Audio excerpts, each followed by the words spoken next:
Hello everyone, যাচ্ছি আতাউতু।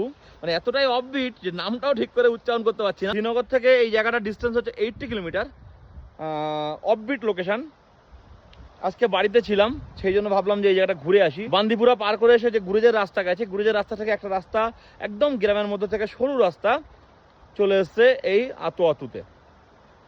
আর যেতে যেতে রাস্তার সিনিক বিউটি মানে কি বলবো, না দাঁড়ালেই নয়। এত সরু রাস্তা যে গাড়ি রাখার মতো সিচুয়েশন নেই, তারপরেও আমি গাড়ি রেখে দাঁড়িয়েছি শুধুমাত্র আপনাদের দেখানোর জন্য। দেখুন এখানকার সিনিক বিউটি।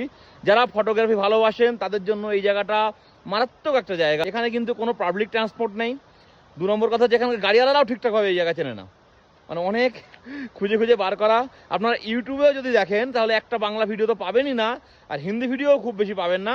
হয়তো এখানকার লোকাল বান্দিপুরের কিছু লোক এক্সপ্লোর করেছে, তাও খুব ভালোভাবে ভিডিও বানাতে পারে। খুব তাড়াতাড়ি একটা ফটোগ্রাফি ট্যুর অ্যারেঞ্জ করতে চলেছি। সেই ফটোগ্রাফি ট্যুরে এই জায়গাটা ইনক্লুডিং থাকবে।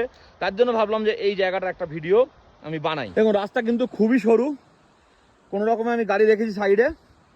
আর দেখুন এখান থেকে রিভার যাচ্ছে একটা। রিভারে কিন্তু সেভাবে জল নেই, এখন কোথাও নেই জল। যখন মার্চ এপ্রিল মাসে আসবো তখন এই জায়গাটা আপনারা ভাবুন যে কত সুন্দর লাগবে, যখন জলে পুরো ভরা থাকবে। আর উপরটা দেখুন পাইনের সারি, একদম উপরে পাইনের জঙ্গল। এখন আমি পুরোপুরি পৌঁছাইনি আতাউতুতে, তারপরেও দেখুন কত সুন্দর সিনিক বিউটি শুরু হয়ে গেছে। যারা ফটোগ্রাফি ভালোবাসেন তাদের জন্য কিন্তু মারাত্মক একটা জায়গা হতে চলেছে এই আতাউতু।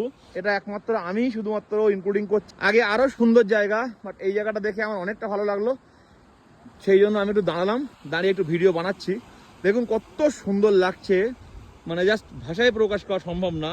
যাই হোক, কথা না বাড়িয়ে মেন যে জায়গাটা সেই জায়গাটায় যাই, তারপরে সেখানে কি অ্যাকোমোডেশন আছে সেটা আপনাদের দেখাবো, সেই জায়গার সৌন্দর্যটা আপনাদের সঙ্গে শেয়ার করবো।